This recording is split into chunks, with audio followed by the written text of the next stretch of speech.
on, everybody? Welcome back to the DFS Dose YouTube channel, Twitter, Twitch, wherever you may be consuming this stream. Saturday night live stream, final thoughts on Week 7. I'm Ben Hover, joined as always by Joey Carrion. How you doing, buddy? Ready for this Week 7 slate on Draftkings? Yeah, man, I'm always ready. I'm ready to play some head-to-heads, play some cash games. Think we got the optimal lineup right now, and when we're on the same lineup, bad things happen. Yep. But I had a good night. Went on a little double date with my girl and her brother and his girlfriend. Nice. We went to a haunted house. Went and saw Halloween Kills. That's why we're a little late. Sorry about that to everybody watching. Got out of the movie a little bit late.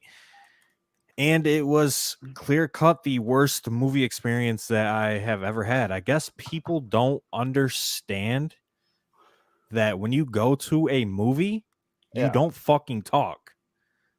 But this movie theater you were getting some specifically, back chatter? they didn't understand that simple concept of having courtesy for others. So that's how my night ended. It was a solid movie, good movie, good Halloween movie, but just got ruined by the people in there. They wouldn't shut the fuck up. That's absolutely chalked, bro. At that point, you got to get up, slap the popcorn out of their hands, and tell them to shut the fuck up. And then an all-out brawl ensues, and I'm getting jumped and wouldn't be able to make the stream tonight. Yeah, true. So... I don't want to do a solo stream. I'm glad you didn't do that. Yeah. How's your night going before we get into this? Man, I'm doing pretty good, feeling better. Last week was an absolute struggle. Like, I was dying before we started. Like, I was sick as a dog. This week, feeling good. Got a little PBR joint here. We're back. We're back, right? I'm ready for this slate, man. I feel really good about this slate. Yeah, it's a solid slate. Think there is a lot of good options this week, and we could talk about it right now. We could break down each position. If you guys have any questions, feel free to fire them off whenever. We will answer them as we break down the positions, and then we will also take more questions at the end before we end the stream. So let's get into the quarterback position to start things. Well, actually, you know what? Before we jump into that, man, I just want to sort of talk about how from the time that we recorded the podcast early in the week and sort of gave our general thoughts on the slate, I think things have changed quite a bit because we were very focused on finding ways to go, stars and scrubs in our lineups. It felt like that was the optimal build early in the week for cash games, but I think things have shifted a lot with some of the value that's opened up. And to me, from a cash game perspective specifically, I feel like the balanced build is absolutely the way to go this week. Yeah, I'm right there with you. There's just so much value now due to some injuries in the mid-range. We have Chris Godwin, who is 5,900. Rob Gronkowski will miss this game. Antonio Brown will miss this game. So it's really only Godwin and Evans in terms of, pass catchers in Tampa Bay now, one of the pass-heaviest teams so far this season. So Chris Godwin looks like an absolute smash at 5,900, and then Calvin Ridley at 6,600. I think it's a pretty good spot for him going up against Miami. They are getting their top two corners back in Xavier Howard and Byron Jones, but this is still a defense that is second worst against wide receivers in terms of DraftKings points allowed. So I'm fine playing Calvin Ridley at 6,600. The underlying usage is great with him in terms of target share, in terms of routes run, yards per routes run. So Calvin Ridley at 6,600 and Chris Godwin at 5,900, I think are close to locks, honestly. Yeah, absolutely. And that Falcons game, I think, is a little bit underrated. The spread has gotten even tighter. It's like a 1.5 point spread right now. So, that has a lot of back and forth potential. We've seen the Dolphins pass a lot, pass at a higher rate than we sort of expected coming into the year. So, I think that this could be a pace up game. Showing the Bud Light. I mean, I got to join you. What do you mean that's cap? Bro, Bud Light. Drink a PBR like a real man. I mean, I can't even go there. Yeah, but a lot of wide receiver value. So I don't really think you need to play two of these top end guys. I know that's kind of where we were leaning earlier in the week, like you mentioned, but there's really no need to play Devontae Adams or Cooper Kupp in your lineup when Calvin Ridley, Chris Godwin in the are same lineup. in the It's same still lineup. it's still good to get at least one of those guys, I think. Yes. So I guess that would be my next question: is who would you prefer out of the top 3 guys? Are your thoughts still the same? Are your rankings still the same? I'm drinking a PBR Iconic. That's my roots. That's how I live my life. Yeah, if you're of age watching, which I'm Yeah, assuming most of you are, Papa Brewski. yeah, crack one. Cheers to the people. What was your question, good sir? How would you rank the top 3 guys? Is it still the same as it was on Wednesday? It's not. From a cash game perspective, I do still think that Cooper Kupp stands out. I think he's the best play because they're all so comparable, and because even though there is value on this slate to fit the max amount of best plays into your lineup, I do think the salary is relatively tight. Like there's some definitive, wiggle room when it comes into playing in tournaments. I think there's a lot of wiggle room with the salary actually, but in cash games, I'm more inclined to keep it tight. And I think Cooper Kupp, the value you get, I mean, he projects the best out of these guys. He's the cheapest. Like it's just an easy spot for Cooper Kupp in cash games. I think Adams is too, just because of the concerns we have with Hill. Like we saw him get scaled back because the Chiefs were, not running him out as, on as many routes as usual, with him dealing with the injury. So I think that we may see something similar in this spot, but I like Tyreek Hill with a lower ownership projection than those guys in tournaments. But yeah, I mean, Adams, like the spot for Adams, I've really come around on Adams. I want to find a way to get him. Yeah. Devontae Adams is in a fantastic spot. And I think this is a spot where he probably drops at least 25. Is it worth it to get up in cash from Kupp? I don't know. You're getting you're getting a $500 discount from Adams to Kupp, and you're not really sacrificing much in terms of usage and upside. So I would agree that Kupp is probably the number one guy for me, and the build allows for you to fit Ridley, Godwin with Kupp, and you would need to save some salary somewhere if you wanted to jam Adams in over Kupp. But I do agree that Adams is probably one, Kupp is probably one, Adams is 2, and then Jared brought up Bateman and cash. I do agree that Bateman is your preferred punt option. In terms of wide receivers, he's 3,400. In his first game, he had 65% of snaps, 6 targets, decent target share. And it's a good spot against Cincinnati. Hopefully they can keep the game competitive. The spread is 6.5, 7 points right now. So about a touchdown. But if the Bengals can move the ball, if they can score, that should force Lamar Jackson into throwing a little bit more. Latavius Murray is out, so that kind of hurts their run game even more than it has already been hurting. Sammy Watkins out as well in this spot. Yep. So Bateman at 3,400, I think he is a necessity in cash to open up your lineup and allow you to get the studs that you want. So we're kind of in agreement that the optimal build is going to be a 4 wide receiver build this week. Yeah. Yeah, I think so. Just the lack of running back value forces you into that 4 wide receiver build, which you said it. It's optimal this week, in my opinion.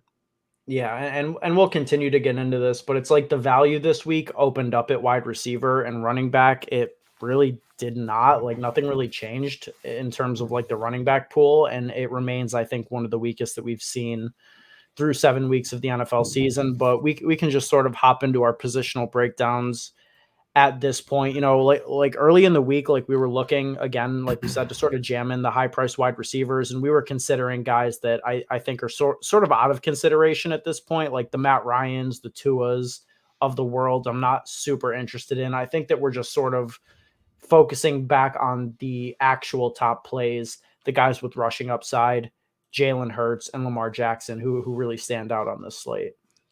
Yeah, I think Lamar and Hurts are the clear-cut standout quarterback plays this week in terms of cash games. Just the floor and ceiling combo on these guys is extremely high. I mean, we've said that for like the past 3 weeks now. You're not finding a better floor and ceiling than Jalen Hurts and Lamar Jackson. Jalen Hurts, he hasn't scored less than 20 fantasy points, even in regular PPR, in any of his starts in the NFL. So you could basically lock in 20 points into your cash game lineup with Jalen Hurts at 6,900. This is a pace up spot for the Eagles and the Raiders. I think there will be plenty of plays to go around. Obviously, the rushing upside is immense, nothing that we don't already know. So Jalen Hurts is my preferred option just because you are saving $500 off of Lamar Jackson. And honestly, in my opinion, you're not really sacrificing much. Maybe you're sacrificing, talent and upside, but when it comes to fantasy points, Jalen Hurts scores them, and he scores them efficiently, and that's really all we care about. Yeah, and I don't think we're worried at all about this Vegas defense in not. this spot. I mean, I picked the Eagles to win outright. So yeah, no, I like Hurts quite a bit in this spot. Obviously, Jackson's great, and in tournaments, Rashad Bateman, stone chalk. I think that the stack with Hollywood Brown, a weak, classic flop lag spot. Marquis Brown was relatively high owned last week. And he's direct leverage off of Bateman. I think a nice single stack from Jackson to Hollywood Brown this week is looking real good in tournaments. Yeah, I like that. You're going to get Hollywood at what, like less than 5% ownership or so. Yeah. So it's definitely a good pivot off of Bateman, who should be around 15 to 20%, if I had to guess, in large field tournaments. So definitely like that call. But just in terms of quarterbacks, say you couldn't fit Lamar or Hurts into your cash game lineup, who are you playing at the bottom of the quarterback pool? Who would be your punt quarterback this week in cash games if some people out there want to go that route? In cash games. Nobody? Like you're just finding a way. I really like the build without it. I guess if you had to do it, like Matt Ryan, but that's ugly. Like I don't like that at all. Like I was waiting all week to find a way to get out of this range, and now that we have a viable way, like I think that we take it. Like you can play Ryan, you can play Tua. Like I said, the Dolphins have been passing a lot more over expectation, sort of than we thought they would, and I don't really expect that to change. Like the Falcons definitely have a very beatable secondary, so you could go there, but you're just like you're hoping for 20 points in that spot. Whereas with like Jalen Hurts and Lamar Jackson, like 20 points is like the baseline expectation. So, I just don't want to go there. Like, I just don't. I mean, in tournaments, I think you can go there. Like, I think you can punt it off and get weird in tournaments with, Justin Fields this week. Like buying back into Fields is something I'm down on. But yeah, in cash games, I think we just play the best plays this week. There's no reason not to. Yep. I absolutely agree. So Hurts, Lamar, if you're watching, you're choosing out of those two guys for cash games. Who are your favorite GPP quarterbacks this week?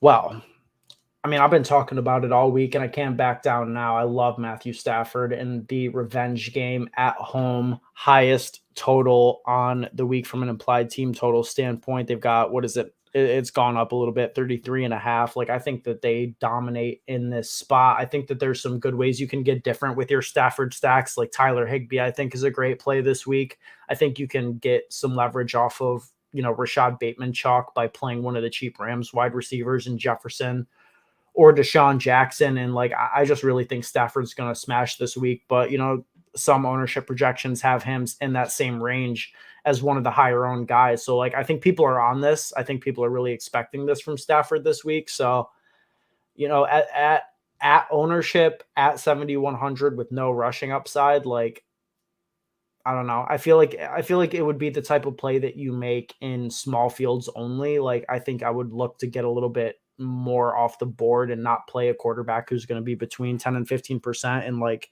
Millie Maker or like whatever type of large field tournaments you're playing in. So, I guess that's kind of where I'm at. Like, I do want a lot of Stafford exposure. I want to play Mahomes, obviously, in this spot where, the Chiefs are projected in sort of a back and forth shootout type of game with a massive total, the highest total we've seen all year, 57.5. And, Mahomes is never owned as highly as he should be at 8,400 against the beat up Tennessee secondary that was ass cheeks to begin with. Like, Yeah, it's a fantastic spot for Mahomes. You know, they're bottom 5 in terms of quarterback points allowed. They're bottom 2 in terms of wide receiver points allowed on DraftKings. He's expensive, so the ownership should be a little depressed. And God, this total on this game is by far the highest on the entire slate. The live total is 57.5. The next closest is the Rams Lions at 51, and then the rest of the games are under 50. If you're going to get lower ownership on the Chiefs guys, on the Titans guys, this is the clear-cut game to stack 100%.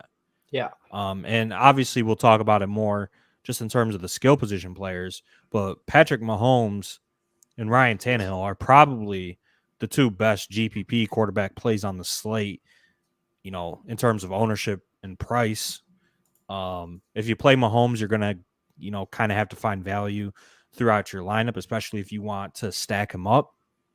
But, you know, Ryan Tannehill, AJ Brown, Travis Kelce stack isn't too bad. And, you know, you can make that lineup work. And that has one of the highest upsides on the slate, in my opinion. So just in terms of GPPs, if you want ownership leverage, this game is by far the best game to target on the slate.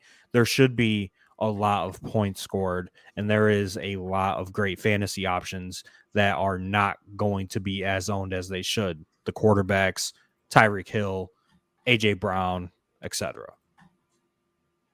Absolutely. Yeah, absolutely. Jared has Tua with Gesicki and Waddle and run back with Ridley. You know, it's an affordable stack. It's a cheap stack, and it allows you to jam some studs into the rest of your lineup.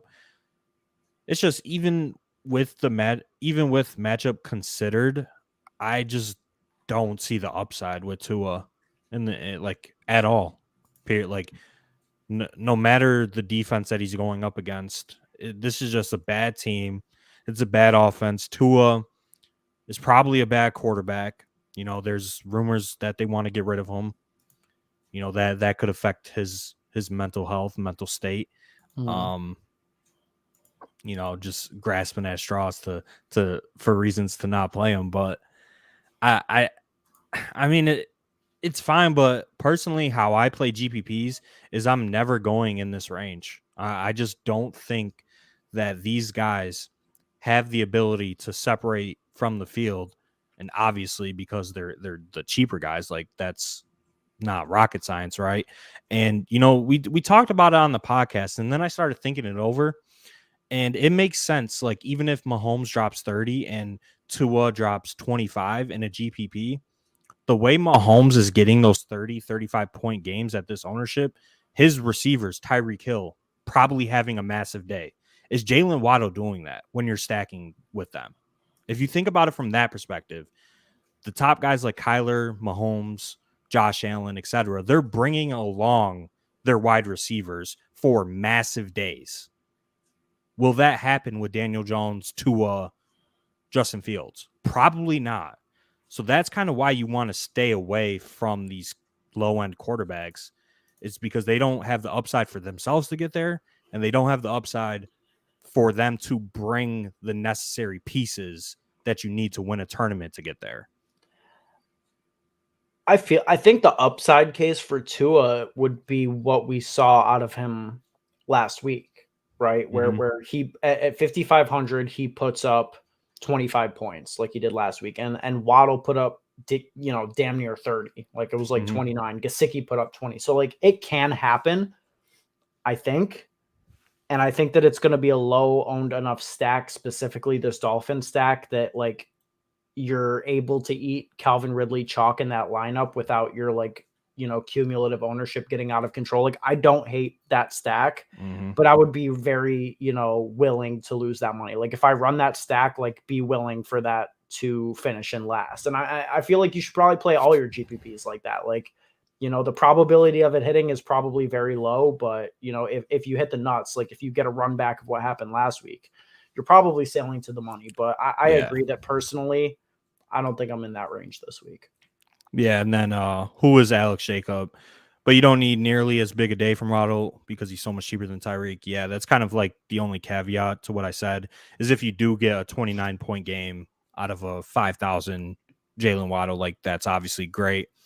But if you're just thinking and building your lineups in terms of probability, like you mentioned, how many times is that going to happen?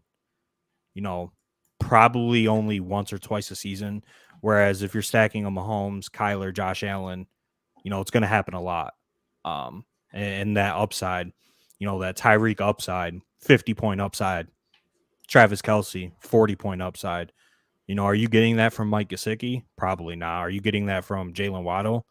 I mean, he can get there. 29 points is obviously a great day, but you're not getting that 45-point upside, right? And that's kind of the reason why you play those high-priced quarterbacks and stack them with their pass catchers is because they can have those massive days. Whereas, Allen Robinson with Justin Fields or Darnell Mooney or Sterling Shepard or whomever with these lower end quarterbacks, in terms of probabilities, are very low to reach that ceiling game. Yeah, But I it's also definitely possible. think it's a field size thing. It depends on what score you're trying to hit. Like if Yeah. you're playing in a smaller field, which a lot of the stuff I do is like smaller fields, it's like I think it's okay, but Mhm. I don't think I would run that in the Millie Yeah. or whatever large field tournament is your tournament of choice. Yep. How do you feel about the Justin Fields thing? Because I've lost some money on him a couple times this year, but I do like this spot for him. I think that they're going to have to pass the ball against Tampa Bay. All these teams are. You can't run against them. Tampa Bay's got a really high implied team total. And Fields lets you play multiple of the high price options. Like you can build a stack of, or you can build highly correlated mini correlations in to your lineup with Justin Fields. Like you could play a Fields to Darnell Mooney stack for very cheap, bring it back with Godwin or Evans, and then, still play like Henry and Tyreek together or Henry and Kelsey and like get exposure to the best games on the slate because of the savings of Justin Fields. Like that's the one reason that I would look to go to this range. And Fields to me stands out just because we know he can do it. Like 6 attempts, 43 yards, that's good. We just need him and the Bears in general to be a little bit more, aggressive, and they might have no choice in this spot. Yeah, no, I definitely agree. But, do you put it past Matt Nagy to actually try and come out in this spot and run against the Bucks? No, I I wouldn't put anything past I him. He's the think modern day Adam Gase. Yeah, I think they definitely try and run the ball here in this spot. They're doing it every week with Justin Fields as the starter. As you could see, they lost last week by 10 points, down majority of the game. He still only had 27 pass attempts. So it's really hard for me to see that, 40, 45 attempt upside in terms of passing, which is preferably, I think, what you would want, especially in large field stuff where I think Justin Fields is in consideration. I don't think you should be playing him in small field or single entry or 3-max tournaments. So in large field only, I mean, it's fine. I just still am struggling to see that attempt upside. And he really just has to get there on the ground if you're playing him in those large field tournaments. Like you need that to be 10 attempts for 60 or 70 yards in the touch. So I don't know. I would probably stay away from Justin Fields, and his QBR versus blitz is at the bottom of the league. This might be the week he hits those rush. Yeah, I mean it's definitely possible, and that's a good point. They definitely should blitz him a lot, but obviously the Bucs struggle in the secondary. And I mean, if we're assuming rational coaching, this has to be a pass centric game plan. But I'm not assuming that with Matt Nagy. So Yeah, that seems like a good assumption not to have. Houston asks us, do you ever play in satellites for tickets? I don't personally. I don't either. I mean, occasionally I will on Showdown because they have a couple ones that are like $5 for like a 75 person field. Like I'll play those, but I mean, I think in general satellites are just, bankroll burners. Like it's definitely not optimal. Like just play GPPs. Yeah. All right. Say we move on to running back here. This should be kind of quick. Yeah, this is, I mean, we said it on the podcast, and I believe that it remains true. This is like one of easily the weakest running back slates we've seen, if not the weakest all year. It's bad. Yeah. Very bad. I mean, the plays stand out just in terms of who's going to be chalk. Darrell Henderson, you're probably starting your lineup with him when you're building. If you're watching this and you're playing cash games tomorrow, you're playing Darrell Henderson. If you don't, I don't know. I don't know, man. You have to play Darrell Henderson. It's a great spot. He's a home favored running back, high implied team total, gets a majority of the touches. Really nothing needs to be said. I think the conversation lies which second running back you're going to play. Mm-hmm. Is that Derrick Henry at 9,200? Nothing needs to be said about Derrick Henry, so we'll skip him. Or one of these guys in the mid-range. Swift, Hubbard, Josh Jacobs, Leonard Fournette would probably be the four that I would consider for my RB2 spot. So who do you prefer, and how would you rank these guys for cash games? For cash games, Hubbard is my preferred option at the moment. I think that we've got a pretty clear directive from Carolina at this point, and it sets up well. They have been on record saying that they want to shift this, offensive scheme to be more run heavy. He's dominated touches the past couple of weeks. I think that continues. The Giants are beat up. This should be a really, really easy win, I think, for Carolina. The Giants are going to be without Barkley, without Tony, without Galladay. Slayton is questionable at this point. They could be running out Dante Pettis again for 11 targets. This is not a good spot for the Giants. They have a terrible run defense. And I think, just because of, the struggles that Darnold's had and the way that the coaches have been talking, they want to lean on Hubbard in this spot. And I think that he has probably his best game of the season here. So I like Hubbard slightly over DeAndre Swift. DeAndre Swift does nothing but just rack up receptions and garbage time points. And, some people will say it's dude, can you count on him? Last week, he salvaged his whole performance with that touchdown deep into the fourth quarter. But there's no reason to not think that they'll be in a similar situation. The Lions were still playing their starters, even in a complete blowout last week. They'll probably be doing the same thing here. It's a double revenge game, for as much of a revenge game as it is for Stafford. It's equally a revenge game for Goff, and Goff's probably more in his feelings about it than Stafford. The Rams did him dirtier than the Lions. The Lions let Stafford go. That's what he wanted. They cut bait on Goff. I think him and McVay might have some beef. So I think the Lions are going to be coming out feeling feisty this week. Probably still going to get stomped, but Swift has had, between 6 and 7 targets in 4 straight. His role is so safe as a receiver on DraftKings. He makes a lot of sense. And basically between those two would be my pick aside from Darrell Henderson for cash games. You can go with Fournette. I don't think it's bad. Obviously, the Bucs are in a good spot, 13-point favorites against the Bears. It's a bit of a tougher matchup, but his usage has been really, really strong since he took over as the full-time back ahead of Ronald Jones. I think you could definitely go with Fournette, but salaries are tight this week, I think, in cash games. So, that $300 savings comes in a little bit clutch, I think, to get to Hubbard, or $400 if you want to go down to Swift. I don't know. How do you feel about it? So you would rank them Hubbard, Swift, and then Fournette? Yes. I probably agree. RB2, I mean, a lot of these guys are projecting very similarly. They're all going to be a little chalky. Probably all three of them will sit in between 15 to 25%, I would think. Damien Williams, who is Alex, or Darrell Williams, I'm assuming he's talking about Darrell Williams, who is 5,800. Do you think he's cash viable?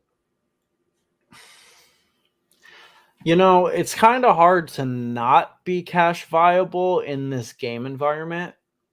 So yes, I do. But I think the ceiling is really limited. With Darrell Williams, he scored 2 touchdowns last week. He had 21 attempts, 4 targets, and scored 2 touchdowns and put up less than 25 DraftKings points. I think if you give that type of workload to, Chuba in this spot, he's putting up 30 plus. So I guess in cash games, the floor is good. It should be good, right? Like it's not a bad play by any stretch. Tennessee's run defense is nothing like to be scared of. So I get it. I personally am not going there. I don't think he's really projecting amazingly compared to some of these guys. Like he's definitely projecting as a worse value than Hubbard and Swift. So, I think they're close enough in salary that you kind of go with like, I mean, my gut says Hubbard and the projections mirror that. So I don't see myself going to Darryl in this spot personally. Yeah, I think he's a fine GPP running back, but I would probably just get up to Swift or Hubbard in cash games. You're just paying a couple extra $100 more for talent. You're paying a couple extra $100 more for, more guaranteed opportunity. I don't think Darrell Williams is going to see another 24 touch game in his career for the rest of his career. So I don't know. I probably want to play him in cash. Kind of ran hot with those 2 goal line touchdowns. Like, it's the Chiefs. Those touchdowns easily could have been shovel passes to Travis Kelce or whomever they throw out there, right? So I wouldn't go there. And then that's Hubbard, how I'm feeling, Jared. Yeah, Hubbard and Henderson and cash and move on. Like, yeah. And, we got to talk about Derrick Henry, though, because we do. I think if you are playing Derrick Henry at 9,200, obviously he's a great play. He's the RB1 on the season. If you're playing him, you're probably running a 3 running back build with Hubbard, Hendo, and Derrick Henry. It's a tough fade. It really is. Yeah. But the wide receiver value is crazy good this week. Those top guys project just as well as Derrick Henry does.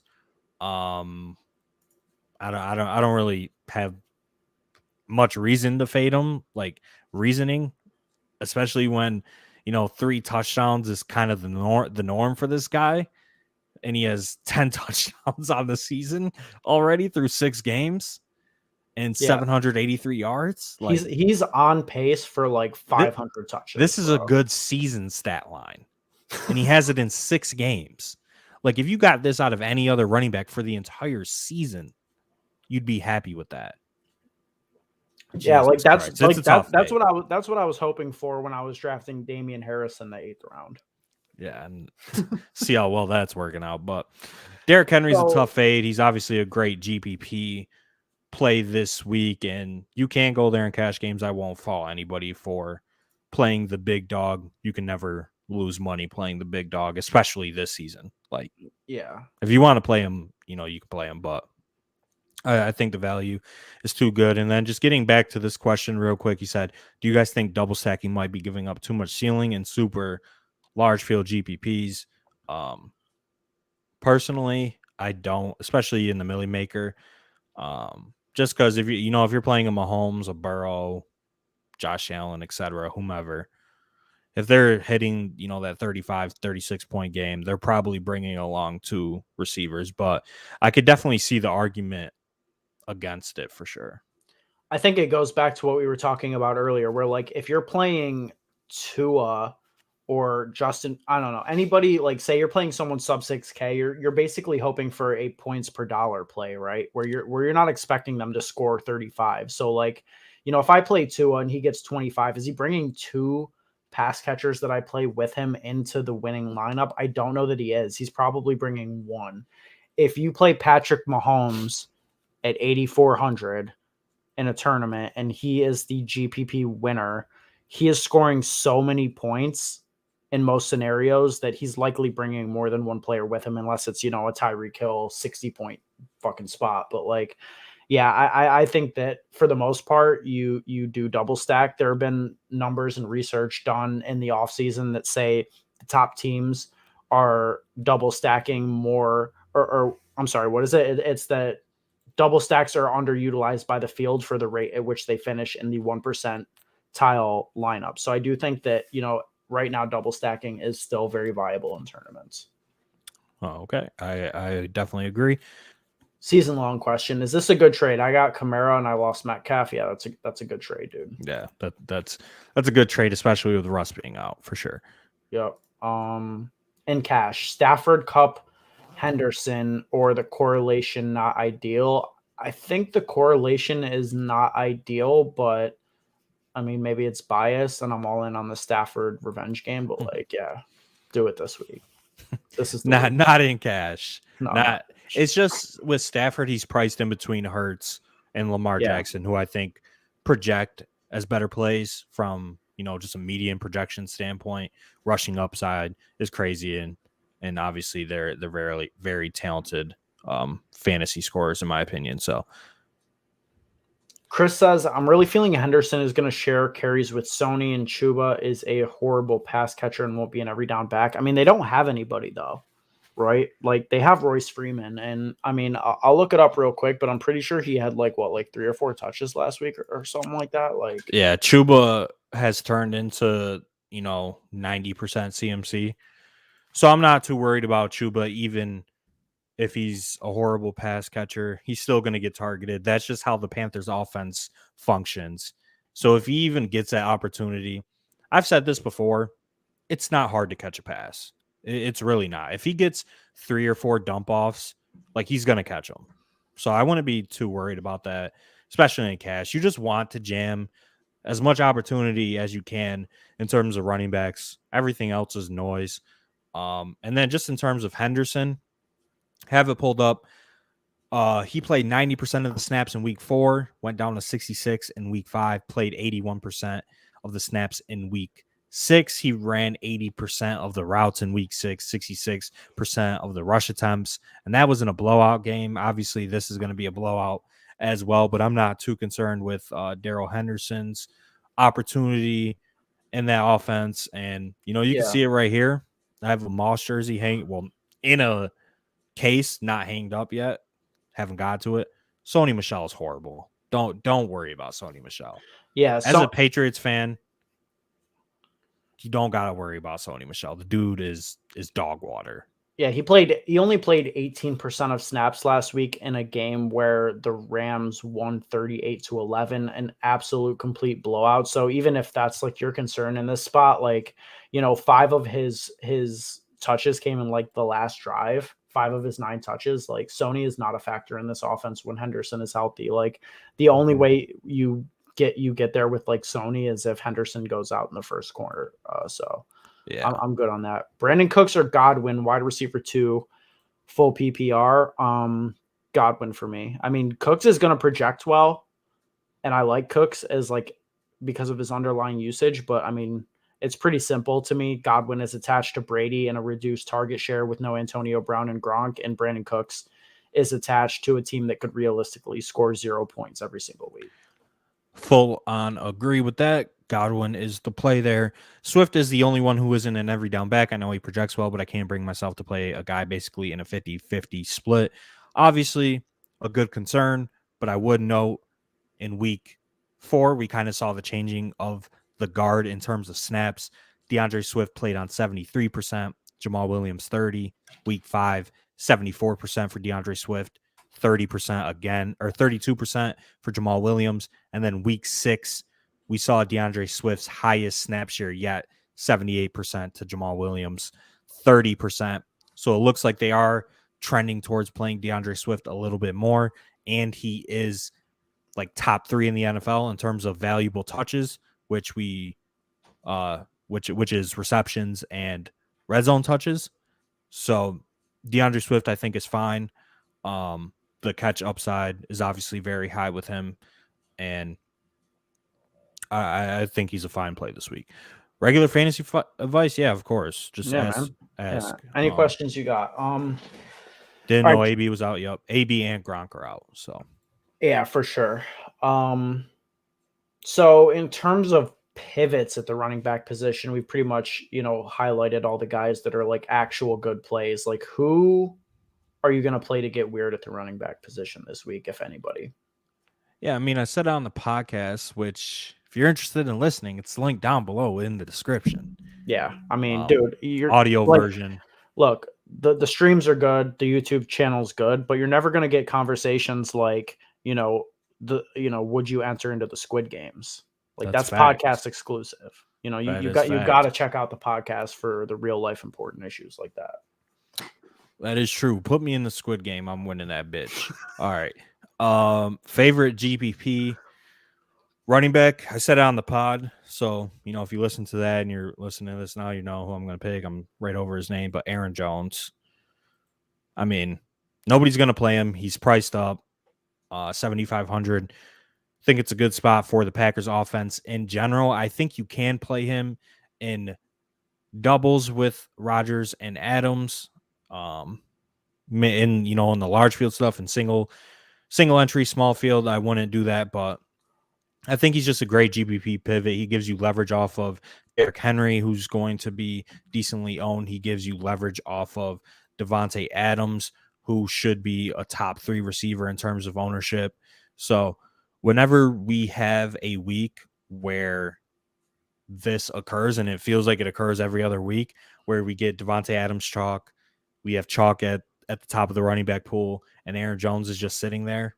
I mean, he's going to be a smash GBP play every single week, and his projected ownership is between 5 and 10%, maybe a little bit higher.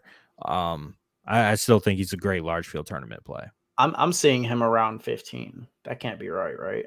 I think that's completely wrong. I also wanted to ask you, I mean, just based on what I've seen from some other sites' ownership projections, Derrick Henry is projecting kind of low. Do you think he's actually going to come in sub 20? Because I think he is probably more like a 20 to 25% play, which is a little bit different, for tournaments. I think in low dollar stuff, he's probably going to be lower owned than in the high dollar tournaments. Yeah. So really just depends on the contest you're playing, but I think he should definitely end up somewhere between 15 and 25%. That seems like a good range. And because if Henry's 15% and Adams is 30, then I greatly prefer Henry, because I think it's a different build, and I think that that's good. That's a good ownership discount for the price tag you're paying. But if they're both, if Henry's 25 and Adams is 30, then I think I lean back towards the wide receiver build. So I don't know. It depends. I guess we'll see how that shakes out. Trade DeAndre Hopkins for Justin Jefferson after this game. It's a revenge game for DeAndre Hopkins. We'll talk about him shortly, but honestly, I would. I would too. I would do that. Yeah. Could backfire. DeAndre Hopkins could sustain his touchdown rate throughout the season, and we'd look stupid. But I think the ball is just going to get spread around way too much for DeAndre Hopkins to have the 10, 11 targets a game that, we thought he would have. And Justin Jefferson, I mean, he's a clear, ascending receiver in the league. Yeah, I 100% agree with that. I guess I just have one more running back question, and then we can move on to wide receiver. You're probably staying away from some of these guys at the bottom. I don't think we really have to talk about. I like both Arizona backs, actually. No, here we go. Come on, dude. Come on. I mean, it's fine. How can you not like them against the Texans with the second highest? They've got the highest. They've got a higher total than the Chiefs, the Bucs, the Packers. They're 18-point favorites against a high school level team. And the Texans, James Conner could get 20 attempts for 60 yards. That's definitely within the range, but he could get 2 touchdowns in this spot and put up 20. And, I like that for him. And I think Edmonds could definitely blow up. Earlier, we missed a question from Houston. Any prize pick locks? Yeah. Chase Edmonds right now has a 28 or 29 rush yard prop on prize picks. And that definitely stands out to me this week. For some reason, James Conner's is way higher. His is 58 or 56. Let me just look it up. I had it pulled up on the other screen.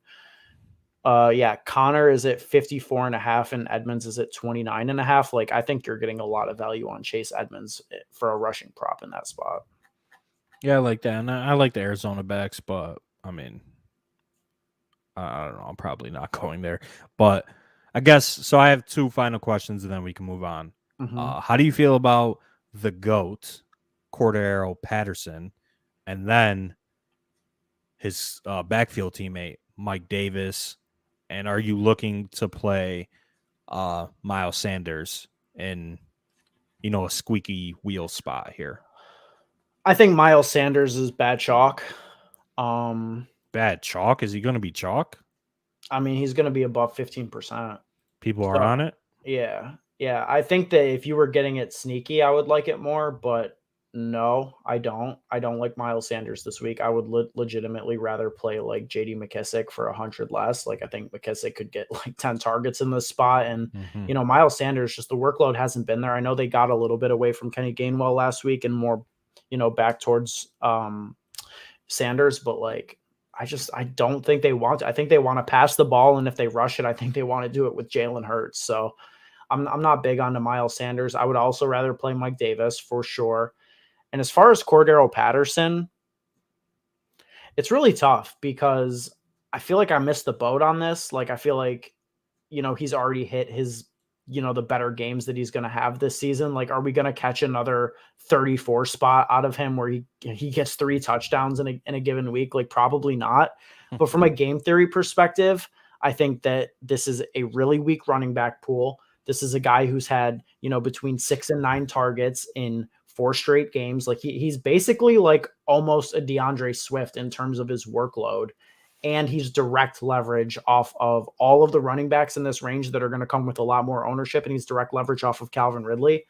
But I don't know if I can stomach myself to play that. I think, in really, really large field stuff, you can get away with it because his ownership is going to be like, I mean, looking at it right now, like it's going to be nothing. So I like Patterson as leverage off of Calvin Ridley in certain builds, but it's not like a play that I would, be confident in advocating to the people. Yeah, I'm just fully preparing myself for Patterson to break the slate tomorrow, but I think we can move on to wide receiver. Yeah. So we've already talked about the top guys.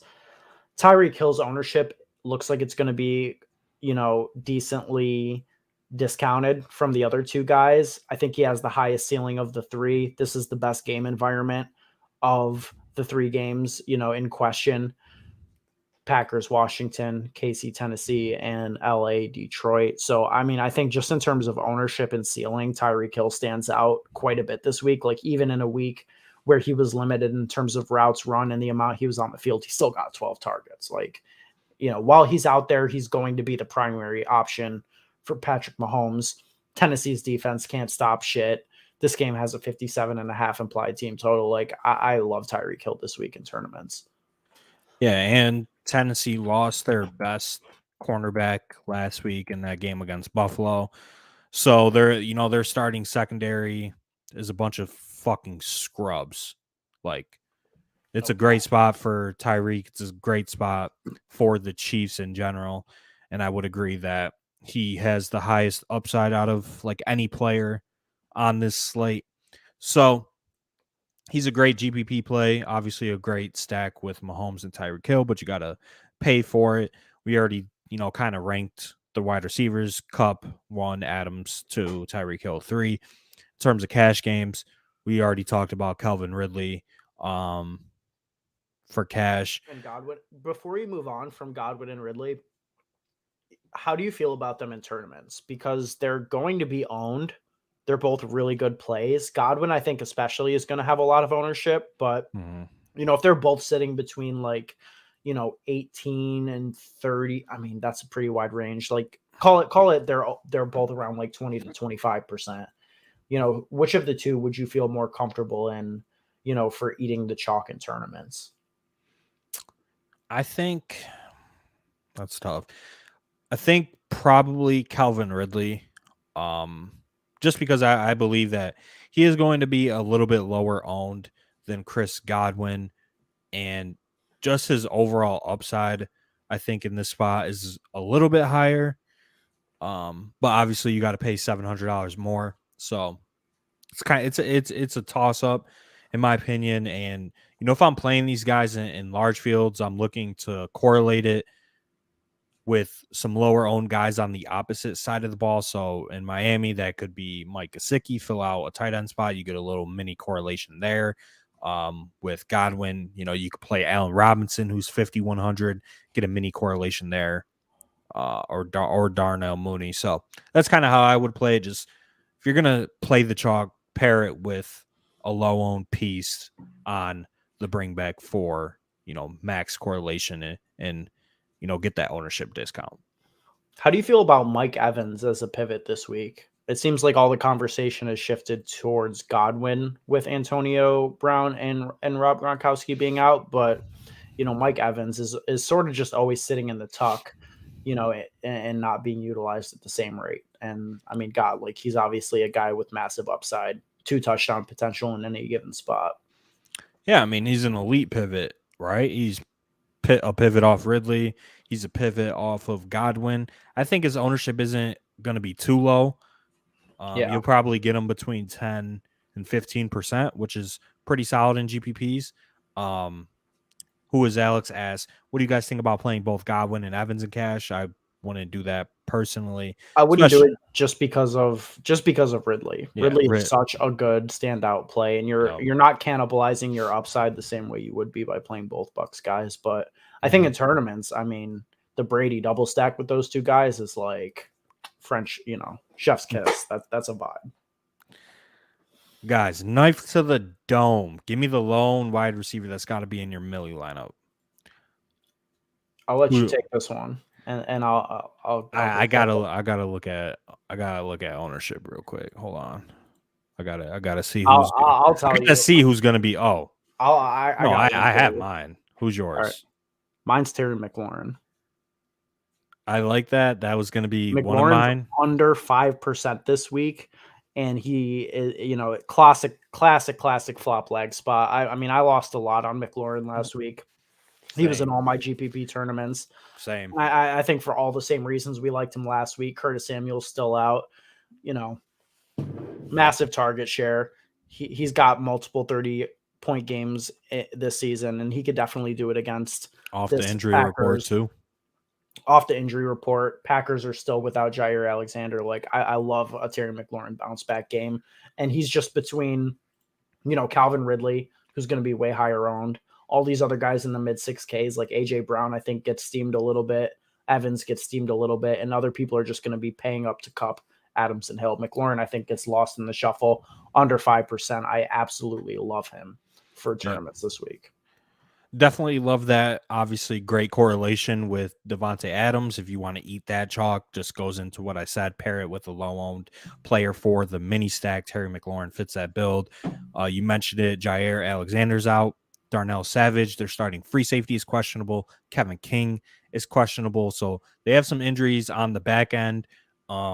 This is a good spot, I think, for the Washington passing offense. Should be, a pace-up spot for them if they get down. So I definitely like that. But I mean, mine is easy. Like, this is the best GPP play on the board this week. Like, I know we just talked about like trade him for Justin Jefferson and whatnot. I'm just buying into the revenge game. This dude, DeAndre Hopkins, might drop 45 points on the Texans tomorrow. That might come back to bite me big time. But I'm all in on D-Hop at 7,700. His ownership is projecting for around 3% right now. Like, where are you going to get this kind of upside at 3%, this week? 7,700. You got to pay for them. Yeah, you're paying up to be contrarian for sure. But like Kyler Murray and DeAndre Hopkins both have the ability to finish as the top players at their position, and both are going to have like no ownership this week, and they're going against like the worst team in the league. Like, yeah, clear smash spot in tournaments. Like, clear. You got to have some Murray Hopkins exposure, I think, for sure. Just in terms of other GPP targets, I mean, AJ Brown is a goated GPP play this week, 6,300. You're not worried about the food poisoning? This man's down bad right now. He's fine. He practiced fully, doesn't have an injury designation. He's good to go. If anything, he dropped those pounds. He's a little bit faster. Lost some of that weight.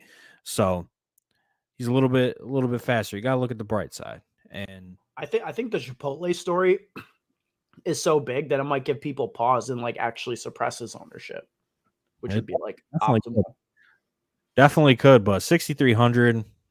great GPP play this week, in my opinion.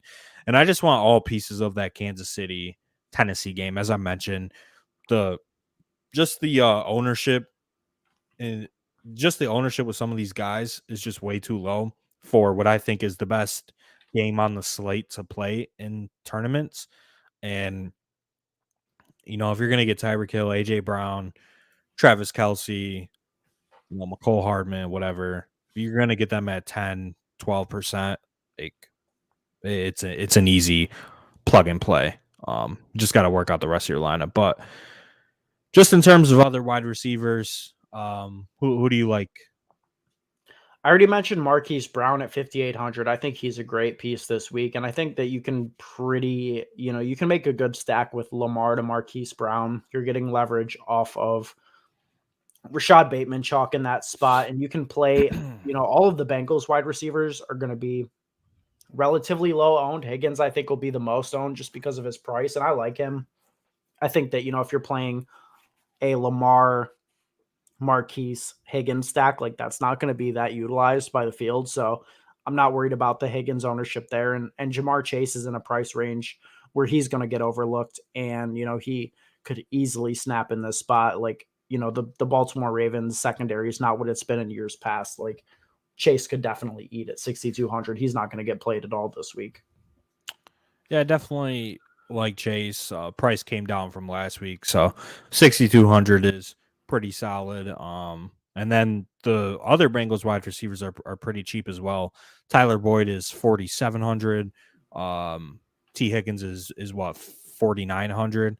So you're getting quite a discount on these Bengals wide receivers. So they're good bring back plays. And honestly, you could stack them with Joe Burrow, and you get a nice low owned contrarian stack that saves you a lot of money. 6,200 for Joe Burrow, 6,200 for Jamar Chase. Like it's a good stack for the money. And what do you think about Joe Mixon this week? I mean, we didn't really talk about him, but do you like him in tournaments? I don't hate him.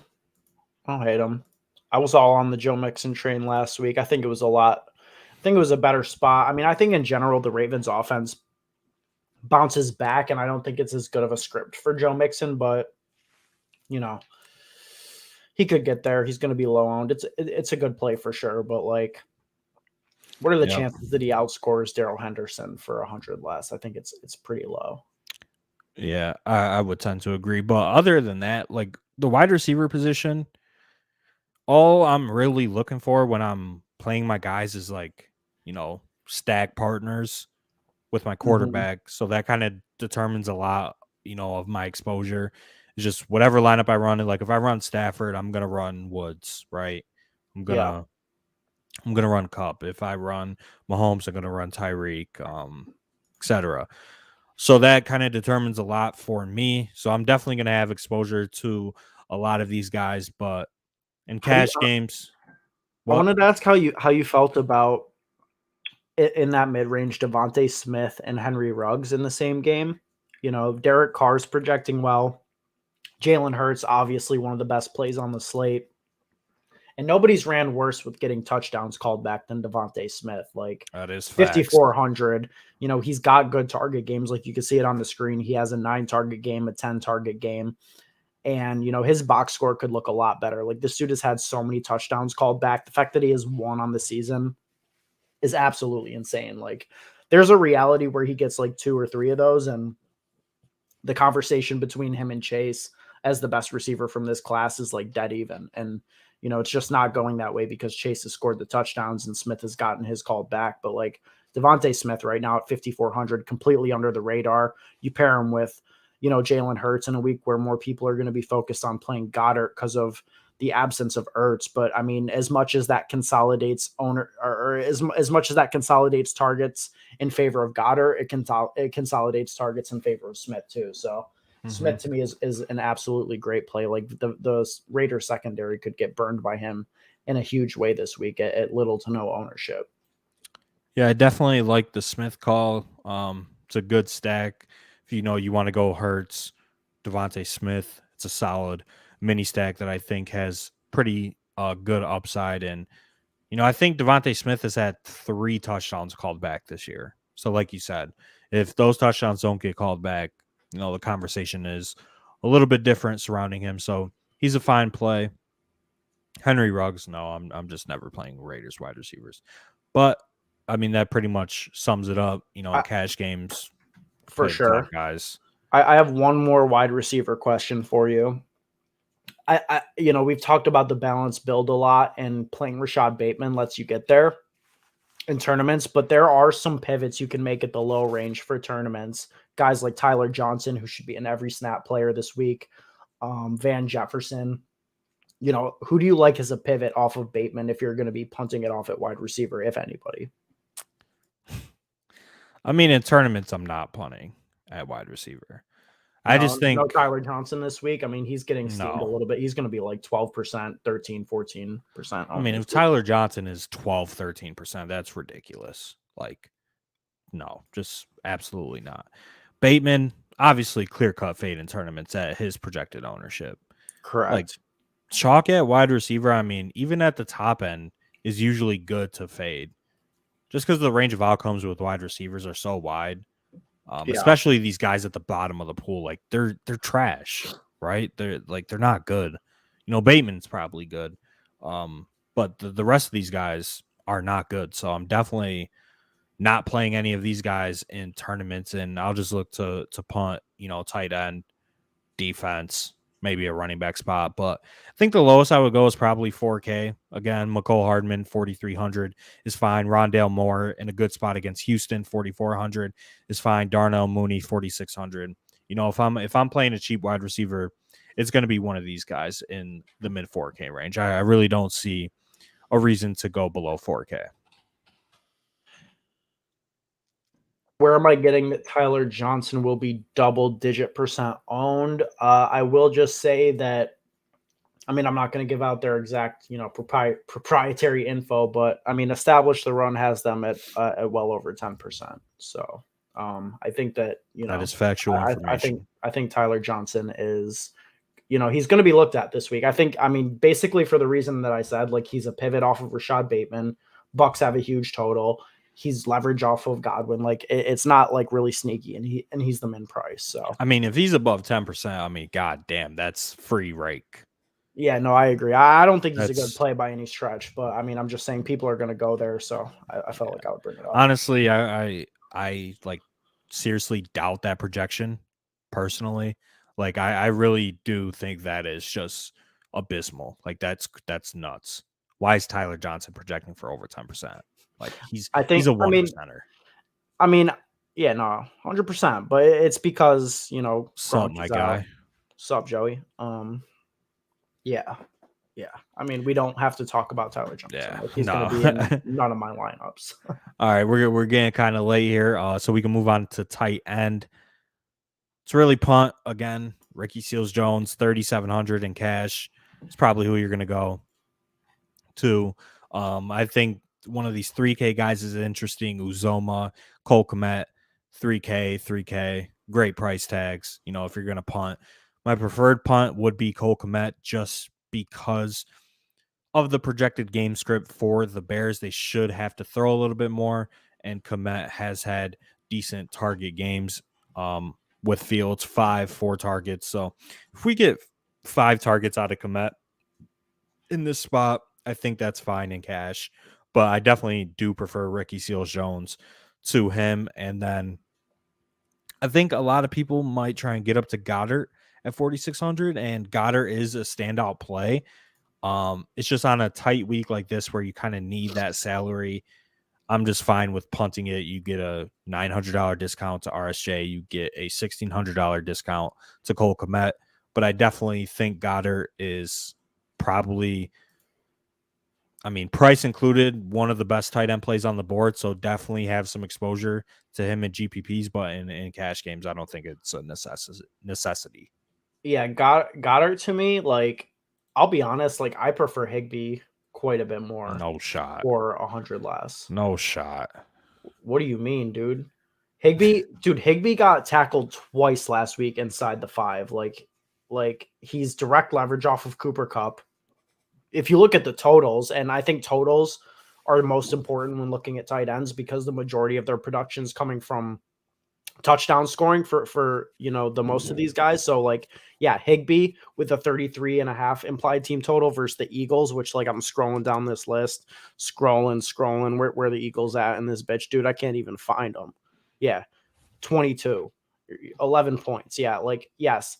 Isn't Goddard mispriced though since the Ertz trade? Yes, but the thing is like the role that Goddard is now being projected into is the role that Higbee already has on a better offense with a better quarterback and a better implied team total. So, that's a stretch. what? I think Goddard is probably like the second option in that offense. Yeah. Higbee's like the fifth. Yeah. So you're kind of reaching on that point. But Goddard's not definitely leverage mispriced. Goddard's not leverage off of anybody. Higbee is good leverage, and obviously you could pair him with Stafford, and that's a great stack. But I mean, if we're just projecting for target shares, I mean Goddard's is better, especially with Ertz gone. And I think that trade just means they want to unleash Goddard into the tight end that I think everybody was projecting him to be since he was, a 7th, 8th round pick in best ball.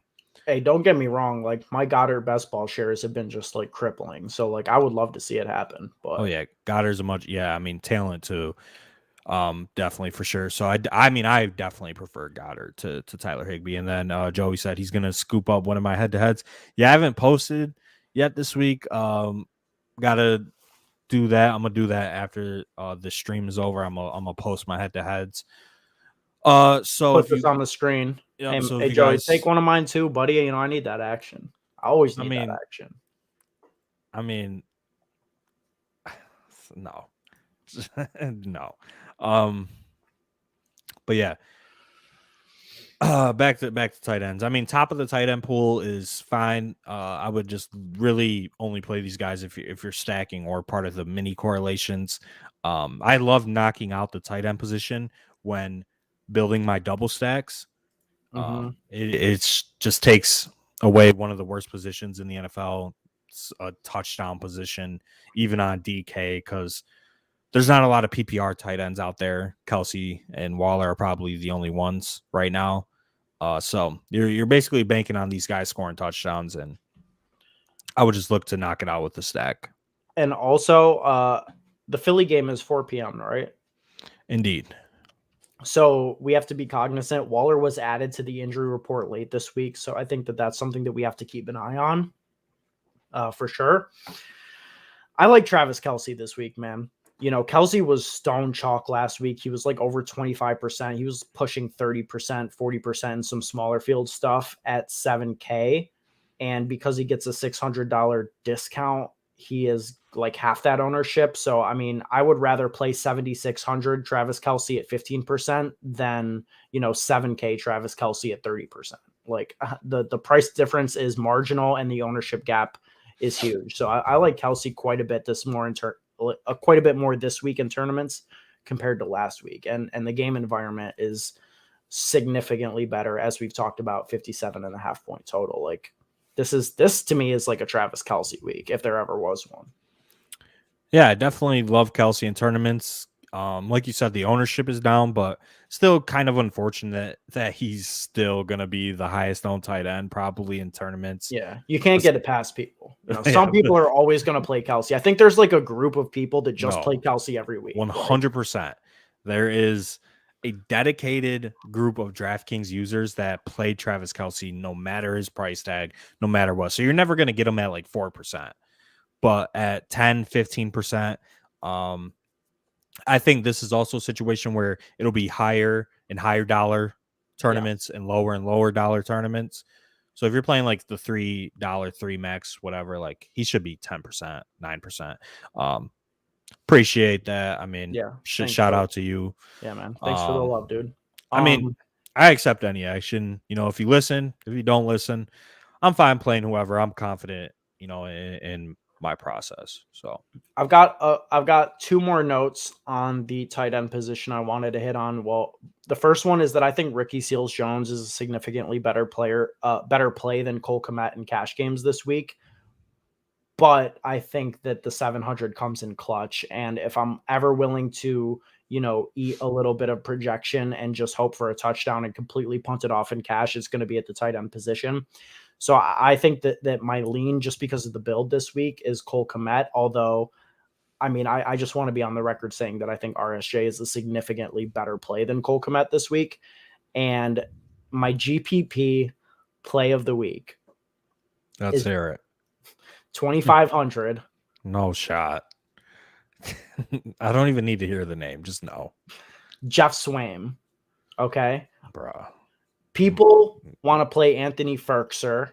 Okay. In this game, he's 3,100. He's the name, right? Jeff Swaim played 72% of snaps. Ferkser was under 30 last week. Swaim has overtaken this job and nobody's talking about it. He's 2,500.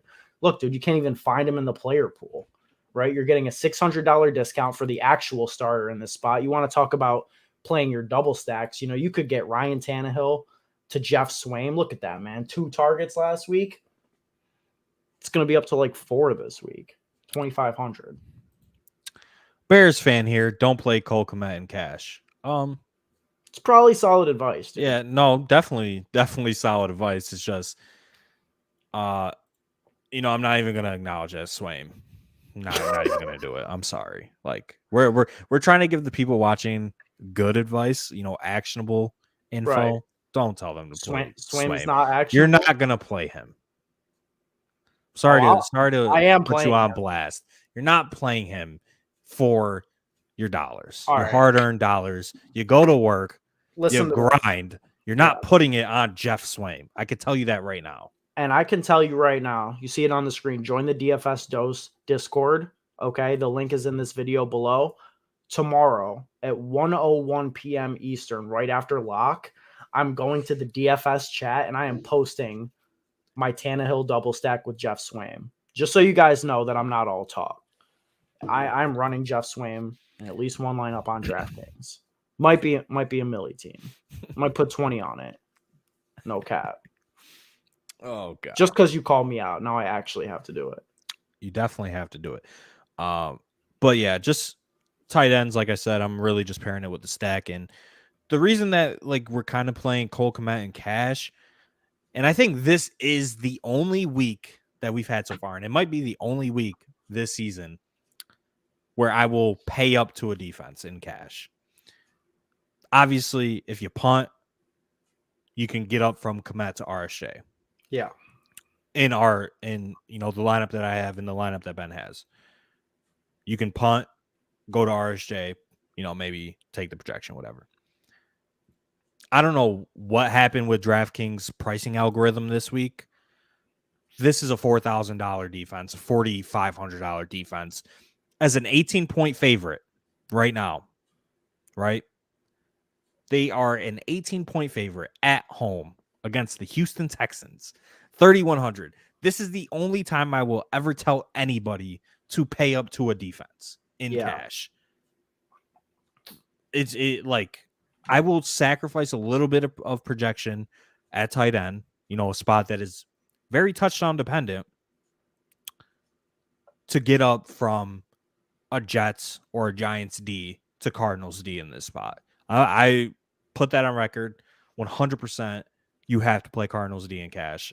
Yeah. And I thought I would never say that, playing a $3,100 defense. I mean, all the talk is on DeAndre Hopkins, right? But it's also a JJ Watt revenge game. Don't forget that. Facts. Don't forget that. Something happened with the DraftKings pricing algorithm this week. I truly don't know. The Cardinals had a great game last week against Cleveland. Then they get a home game against Houston. Unless they know something that we don't know, if the game is rigged and the Cardinals just get blown out. But the Cardinals D is going to be stone chalk on DraftKings. I'm talking probably 50% in cash. It's just, I don't fucking know what they were doing. But I didn't think we would go this hard on defense, but you got to play Cardinals in cash. This is the only time we will have a defensive conversation on a stream, podcast, whatever. You play Cardinals D. Do you guys buy into the revenge game thing, or is this a bit? Never had a bad day in my life. No. Yeah, I think it's actually like very We like play it up. overblown thing. Yeah, we play it up. We play it up, but I think it matters I a think little that bit. I think in certain situations it matters. Like I'm playing it up heavy with the Stafford thing. Like Stafford He's has also nothing a but Lions love. fan. Right. But Stafford has nothing but love for the Lions. Like there were interview questions this week where like they were like, "Hey man, like how do you feel about your time with Detroit?" And he was like, "Dude, nothing but love for the city, like all this other stuff." Like he's not mad at them. DeAndre Hopkins has active beef with the ownership of the Texans. He's talked about it That like is facts. mad That is times. Like he hates the Texans. I fully believe that at one point this week, DeAndre Hopkins had a conversation with Kyler Murray. And he's like, "Yo, let me get at least one tutty this week. Like, just let me get it." And he might get two. So I think in certain spots, like players are going to be extra motivated. I think that makes sense. Like it's a human thing. Like this is we're like I know that a lot of the times we, try and focus out the narratives, we focus out the human aspect, but at the end of the day, these are real people with real emotions, and I think that sometimes it does matter. So it's definitely a case by case thing. Like a lot of the times it's a bit, a lot of the times it's overblown, but yeah, like I don't think it actually matters that much. Like don't let it sway your decisions, but it's just fun to talk about when you're out there, putting out content and stuff. Yeah, and I mean DeAndre Hopkins has publicly came out and like gone at the Texans owner just in terms of like the trade and whatnot. He's come out and said like he feels like a slave. When he was with the Texans, he literally said that he felt like a slave. Yeah, and their owner said that you can't let the inmates run the asylum. And Like he's a racist piece of shit. So that was the response to what he said. And yeah. God, So I think that there is legitimate animosity there in that specific situation. And, I mean, I think there's like legitimate animosity with Jared Goff because he got trashed out the door by Sean McVay, who's like, should have done this shit sooner and gotten that bum out of town. But like, there's a difference because Jared Goff has no ceiling as a fantasy play. So like, that would be an example of just talking about it. Whereas DeAndre Hopkins, I mean, God, he could finish as the wide receiver one on the week. So yeah, like if there's just a twinge, if it's a 1% chance that he has an outlier game this week, it's worth considering, I think. oh God, we're talking about revenge games and shit. I Yeah. love it, man. I love it. This has been running a little bit long, man. So if you guys do have any questions, I feel like now would be the time to get it in. I do want to just circle back real quick. Last thing I have to ask you is like the Cardinals are clear-cut mispriced. They're an amazing play. They're projecting better than most defenses project on a given week from like a value perspective, just because they're so mispriced. But like, you have to fade them in tournaments, right? Like, you absolutely can't play a defense if they're going to be pushing like 30, percent owned at a 3.1K price tag, right? Like, there's just absolutely no shot. Absolutely not. I mean, obviously they're a great play, but just in terms of game theory, there's really no correlation between, salary and fantasy points at defense. It's a touchdown skewed position as well as tight end.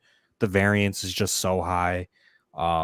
They could end with 8 points in this spot. They could end with 10, just, end with what they started with. And if the Patriots defense for 300 more, they're playing Zach Wilson at home, they could easily get 3 interceptions in that spot, right? They had like 4 in the first game, right? Against Yeah. Wilson, it was like 3 or 4 against him. Bunch of turnovers so, against the Jets. Yeah, just in terms of game theory, you're never playing a very chalky defense in tournaments. I mean, it's going to be hard to not play them, I think. It's going to be hard for me to not click them when I'm building my lineups. So I'm definitely going to have some exposure, but I want to go too crazy just because, like I said, it's a highly variant position, and a lot can happen in one NFL game. And if they finish with 8 points and the defense right above them finishes with 15, you're fine in GPPs. But in tournaments, I like pivoting to the Patriots, like you said. I also like the Panthers because it should be a run-heavy game, and like Daniel Jones turns the ball over more than any other quarterback, and they are just so depleted on offense. Already mentioned it, but no Barkley, no Tony, no Galladay. Like, I really like the Panthers for tournaments this week. Are you worried about a Cardinals letdown spot with Green Bay and San Francisco on tap the next two? I mean, Is Deshaun what's a Watson letdown? active? Well, That's yeah. the only reason. What's a letdown spot, like them not scoring 45 points or losing outright as 18-point favorites? That's I'm not worried about a letdown spot. They're gonna come out and smash the Texans. And just in terms of betting, like I could be totally wrong, but I think big favorites actually hit at like a very above average rate. Is that true? I think so. I could be totally wrong. So somebody in the chat can fact check me. But I think it's definitely over like 55% of the time with spreads over like 14 points. The big favorites usually cover. Yeah. I know it's somewhere around there. I think I saw it like a week or two ago, but I mean, the Texans are like, like a D2 college team. So yeah, there's just absolutely no shot that they let down in this spot. I bet my life on it. Not losing, but maybe not covering and going nuts. You're right. The betting thing I do believe though. Like, I mean, I think that the Cardinals are like a clear-cut lock to put up 30 in this spot. And I just don't see it. Like, I just don't see it at all. Just to answer your question. Yeah. So, I mean, an hour, 22 minutes in, our longest stream of the season. We got a decent amount of people watching. Shout out to everybody that's watching. Yeah, shout out to you guys. If you got any more questions, get them in now. We'll probably hop off soon. I'll go over a summary real quick in terms of cash games. If you guys are looking for cash game advice, quarterback pool, it's really Hurts and Lamar. Running back pool, I think you're choosing out of Derrick Henry, Chuba Hubbard, DeAndre Swift, Darrell Henderson, who we think is probably the best play of the bunch, and Fournette. Wide receiver pool for us would be these top three guys: Adams, Kupp, Hill, Calvin Ridley, Chris Godwin, Rashad Bateman, and that's about it. Tight end pool, pretty easy. You're going to pay down. I think it's Goddard, RSJ, or Cole Kmet. And then defense is the Arizona Cardinals. I think that's the core of players you should be choosing from for Draftkings in cash games this week. Obviously, GPPs, you're just going to have to watch the video back if you just joined because we've gone over GPPs a lot. We're not going to do it right now. Defenses, you don't think defenses matter? Yeah, that's a great thought because defenses absolutely do not matter. Matchups are overrated. Quarterback matchups are overrated. It's a lot of noise. A lot of people just look too far into things, in my opinion, and get them off the best plays. Opportunity is what matters in the NFL. Target share, air yard share for wide receivers. Targets for running back. Opportunity is king. That's all you want. I don't care what the defense is. Yep. Unless you're the Bucks run D, then I'm not playing the running back. That's the only matchup I care about. Put it on record. But he meant DST and yeah, like I agree. Yeah, no, exactly. And in cash GPP, it doesn't matter. Play whatever fits. Like I agree that the Cardinals are the best play by far because it's a bad price, but you want to punt it off. You want to punt it off and get up to a better tight end. Like I'm not like reviewing your lineup and be like, oh, that was a crazy mistake. They didn't play the chalk defense this week. Like, no, like you're fine. You're absolutely fine if you're not feeling that. Yeah. Like we said, you're probably sacrificing your tight end spot to play the Cardinals defense. The only thing that matters as little as defense is tight end. On DraftKings, yes, tight end is a wasteland, and then running backs don't matter at all. Shout out to Dearness Johnson. But I mean, yeah, cash games, we laid it out for you. I don't see any other service doing that. Just telling you the core. We're giving you the core. Yep. You can get it a day early too in my cash pool video. Shout out to me. You check that out. Same YouTube. Same YouTube. If you go down, it's a video down. Breaks it down a little bit further. His favorite cash game plays. I don't know, man. I think that about wraps it up.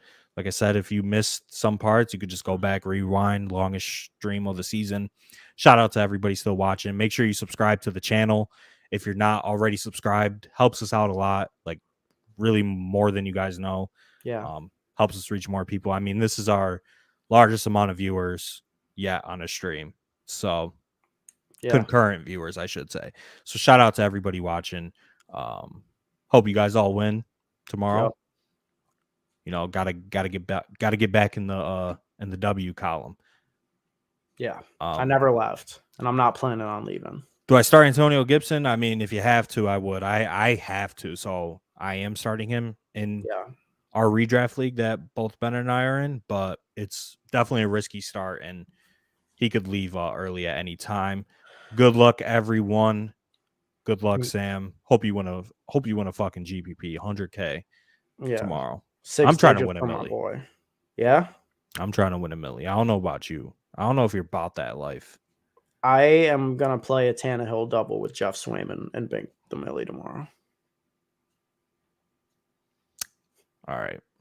I think that's I think that's a good time to end the stream. Shout out to everybody watching. Yeah, man, we really appreciate you guys. Like Joey said, like the video if you're watching the replay, sub to the channel. It helps us out a ton. Greatly appreciate you guys. And finally, hop in the Discord chat. We'll be in there all morning tomorrow, just talking over things, late news, whatever it may be. And we'll definitely see you guys.